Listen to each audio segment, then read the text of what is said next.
We must execute this carefully political analysis and be true to our convictions and join the EFF. Areta will therefore not register to participate in the upcoming elections and will join the EFF also in our capacity as individual members, starting with me as I'm standing here today. Are today's politicians truly fighting for the people, or are they simply chasing power and influence? The leaders of South Africa's liberation struggle sacrificed everything for a cause, while many of today's political figures seem to sacrifice their beliefs for a position. But is that really the case? Let's break it down. Hello my fellow African brothers and sisters. Welcome back to Inkari. It's time where we dive deep into the stories that matters to South Africa and beyond. Today we are taking a hard look at the difference between liberation struggle stalwarts like Robert Sobukwe, Steve Biko, Walter Sisulu, and Nelson Mandela, and some of today's political figures like Karl Niehaus, Ace Makashule, Busisiwe Mqwebane, Mzwanele Manye, and Bongani Baloyi. Are modern leaders truly driven by desire to uplift the marginalized, or are they simply looking out for themselves? Let's explore this. Let's start with those who led the liberation struggle. These were men and women who sacrificed their freedom, endured imprisonment, and even faced death for a vision of a free and equal South Africa. Robert Sobukwe, Steve Biko, Walter Sisulu, Chris Hani, and Nelson Mandela, just to name a few. They didn't seek power for themselves. Instead, they fought against an unjust system, committed to the struggle for years without expectation of personal gain. Their actions were guided by deeply held beliefs and a desire to uplift the oppressed. Now, fast forward to today. We have politicians like Floyd Shivambu, who used to introduce Julius Malema at EFF rallies as a great Pan-Africanist leader and fearless revolutionary, emphasizing his commitment to challenging systemic injustices in South Africa. However, now that he is no longer in the EFF, he criticizes Malema's rhetoric.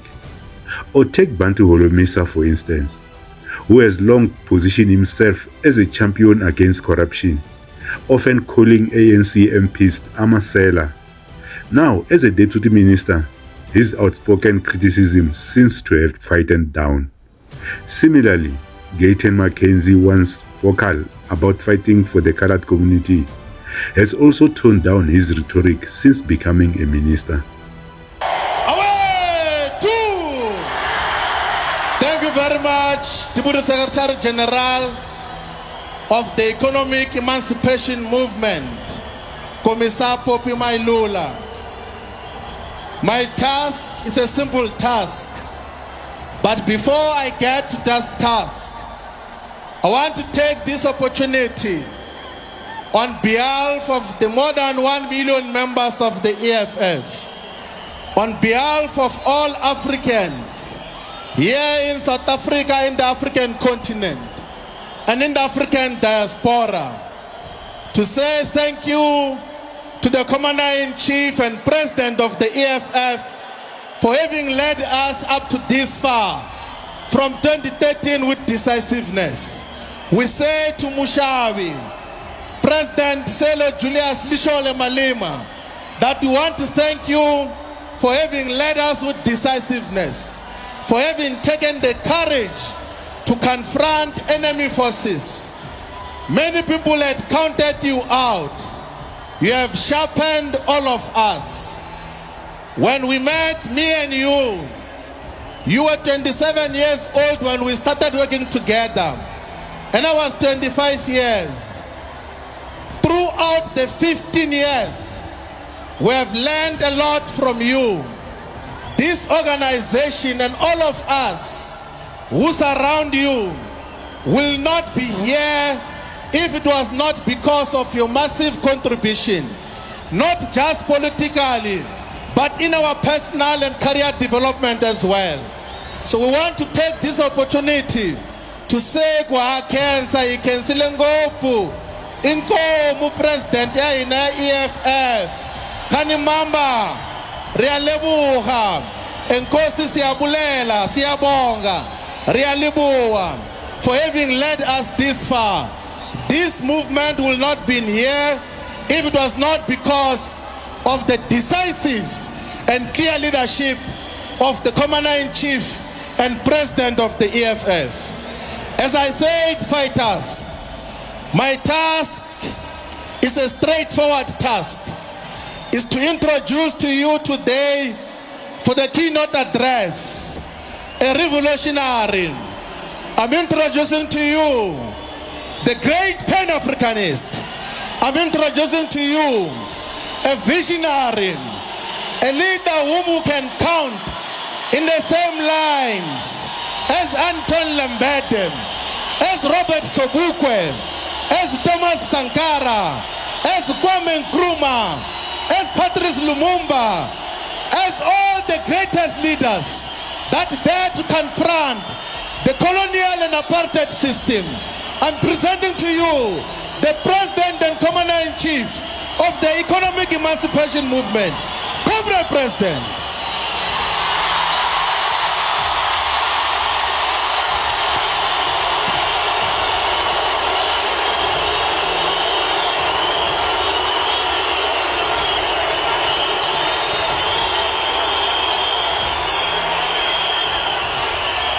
Call yourself an activist, a leader, a member of Umkhonto weSizwe, and when you are given a platform, you want to speak about the body parts of other people's leaders, and you want to speak about their intellectual capacity. What will Umkhonto weSizwe gain if we were to, every time we speak, we say, no, these ones are stupid. This one is a dumb cop. And then later on we want to unify these people behind one agenda. And you're talking about adults with children, characterizing them with all sorts of names. And later on you say, no, as black progressive forces who must unite. And these are the people that you must talk to.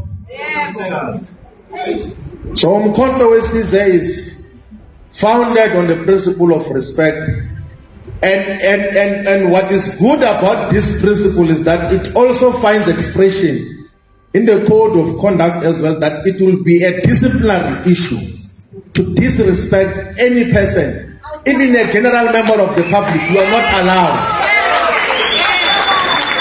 That is what defines the organization. View, I must say, when reports surfaced earlier this week that you could be joining the MK party, some weren't so sure you were moving, and this is purely because they couldn't necessarily see the similarities between your political socialization and that of some MK party members. I mean, you're from the Democratic Alliance, a party that advocates for a more liberal constitutional democracy. You then went to Action SA. Some could say there are some similarities there. So what exactly drew you to Umkhonto weSizwe party? Well, thank you for the interview. Following the 2024 general elections, we sat with the leadership collective of Shilova to analyze these election results and what it could mean for the party. And the decision we took was to scan the environment and due diligence on the material environment, because what was very clear was that the material environment of our politics had fundamentally changed with the emergence of Umkhonto weSizwe party. So as we did our due diligence, we found what we've been suspecting all along, that our strategic thrust and focus and reason for existence is the same with Umkhonto weSizwe party.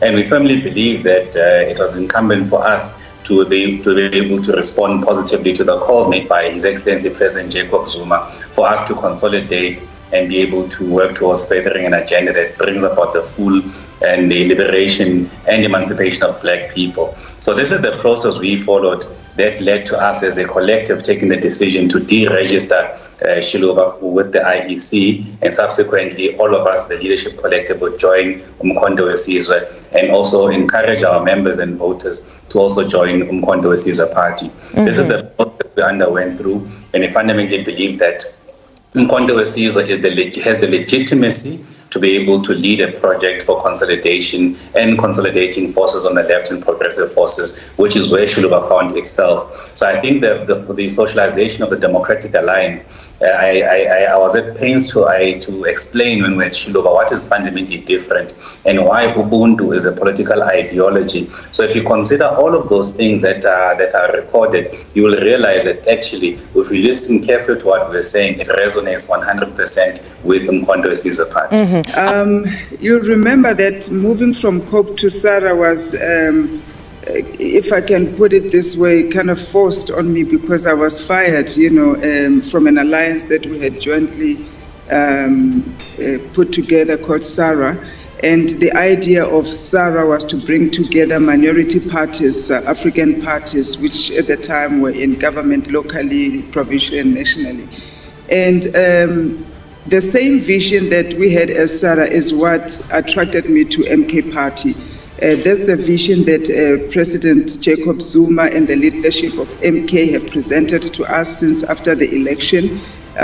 Their desire to consolidate all the progressive forces, the African leaders, African parties, solidify and unite our voice. Bali, I do believe that the time for 50, 60 parties on a ballot paper is fast coming to an end. It just makes no sense anymore. It's foolish to go to the electorate, 50, 60 presidents saying the same thing, just different T-shirts. Everybody wants to be president.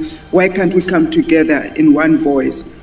And the electorate has proven to us that they have accepted MK Party as a force that we need to recognize in this nation and give them their place in the history of this nation in pulling together Africans. They have really been accepted by the electorate, their policies, and I felt it would be a better home to go and advance what we thought we would be able to do as SARA, and MK must be supported in this vision that they have. And one would ask, when did these discussions for you start taking place to join the MK Party? And I ask this because you, as smaller parties on the floor of the IEC Results Center, we saw many of you rally behind former President Jacob Zuma where the results were being disputed.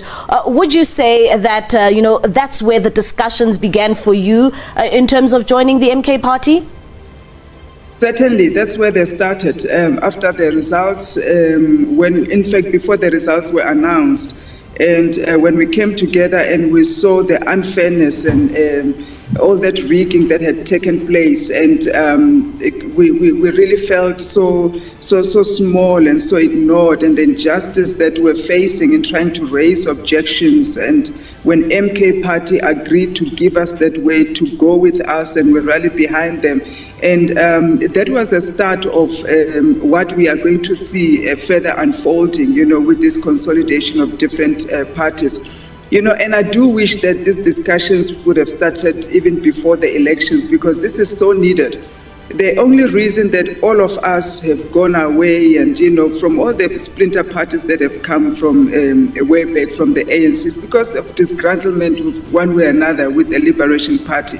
But we do need a solidifier that will bring us all together, and we speak with one voice to address the common issues that we all feel so passionately and so strongly about. That's when we're in politics: the economy, the inequality, the unemployment, the youth issues, and the GBV, whatever it is, they're common to all of us. It's just how we want to address them, and it makes us so scattered. But MK is attempting to bring us together, bring our minds together. Let's find common solution. Let's speak with one voice. Let us go, there's progressive forces, and show our people that, as black people, as Africans, we can do something together. We can actually come together for the purpose of our society, a bigger picture that we need to tackle right now. It's hard not to notice the pattern here. Many of these politicians, when faced with setbacks, move to new political homes, start their own parties, or rejoin established ones. Ace Makashule and Karl Niehaus are just a few of who, after failing out with the ANC, sought to form new movements, but ultimately struggled to keep them going. So, the question is, are they fighting for the people or for themselves? Look at figures like Busiswe Mkhwebane, the former public protector, Mzwanele Manye, Colleen Makhubele, for example. Are these really politicians? Let's be clear, politics is complex, and it's not always easy to stay true to one's principle in a shifting landscape. But compare this to the stalwarts of the past, who faced unimaginable adversity and never wavered. They didn't switch sides when the going got tough. They stood firm on their beliefs. It raises an important question. Is the pursuit of power overshadowing the original mission of fighting for the marginalized? And then there are parties like the Freedom Front Plus, which focused on protecting the interests of a particular community rather than advocating for a broader, inclusive vision. It's a stark contrast to the ideals that drove the liberation struggle, where leaders sought unity and equality for all. Is this a sign that political priorities have shifted? And if so, who is truly fighting for the South Africa that many sacrificed their lives for? We see a completely non-racial society. We don't believe, for instance, in the so-called guarantees for minority rights, because guaranteeing minority rights implies the recognition of portions of the community on a race basis. We believe that in our country there shall be no minority, there shall be no majority, there shall just be people. And those people will have the same status before the law, and they will have the same political rights before the law. So in a sense, it will be a completely non-racial egalitarian society. But will the vast number of blacks, after all their experiences, be able to live their life without giving vent to feelings of revenge, of yes, we believe it is the duty of the vanguard political movement which brings about change to educate people's outlooks. I mean, in the same way that blacks have never lived in a socialist economic system, they've got to learn to live in one. In the same way that they've always lived in a racially divided society, they've got to learn to live in a non-racial society. In the first interview, recorded in South Africa before his detention, Steve Biko himself talks about the development of the Black consciousness movement and his vision of a future South Africa. The first part of the original interview was cut off. The interviewer first asks Biko what Black consciousness is. Biko replies, Black consciousness is a political, cultural philosophy employed by blacks in South Africa in an effort to shake off shackles of mental oppression and to reinstate the essential humanity and pride of blacks. Greg Swart, die Burger, Cape Town. Which economic program do you suggest for South Africa? I got the impression yesterday that you depended on the communist program to execute the redistribution of wealth which you would like to see. Is that right? Well, I'm happy to meet you. I have got a Cape Townian background as well. I grew up in Stellenbosch and I enjoyed my stay there for a long time. Which economic program? Well, I think South Africans are discussing which is the best economic program to implement in a post-apartheid South Africa. Even non-Marxists are agreed that something has got to be done about the redistribution of wealth in our country. I know at any rate, I know that Professor Sampieter Blanche of Stellenbosch, who for a long time was a member of the Nationalist Party, I don't know if he still is, also agrees that in addressing the imbalances in our country, something has got to be done, something drastic. You know, we want to bring about social harmony in our country. And that social harmony is impossible if we do not redistribute wealth and resources. I'm not referring to vulgar equalization. All I'm saying is that every person in South Africa, at least we should try, that should be our objective, should have at least 3 meals a day, should have shelter, not the squatters' shacks, nor compounds. Every child must have access to proper schools. We must have the same medical facilities. How do we do that? I don't think we South Africans must look for models, but I think we have got a duty. If we have got to stop the current divisions, if we have got to heal the wounds of apartheid divisions, to balance things. Now. So, what do you think? Are today's politicians continuing the legacy of those who fought for our freedom? Or have they lost sight of the mission? Are they really committed to the well-being of the people they claim to represent? Or are they simply pursuing their own ambition? Let's have a conversation about this. If you found this video thought-provoking, make sure to give it a thumbs up and subscribe to Inka Array. It's time for more insights into South Africa's past, present and future. Drop your thoughts in the comments below. Who do you think are the real champions of the peoples today?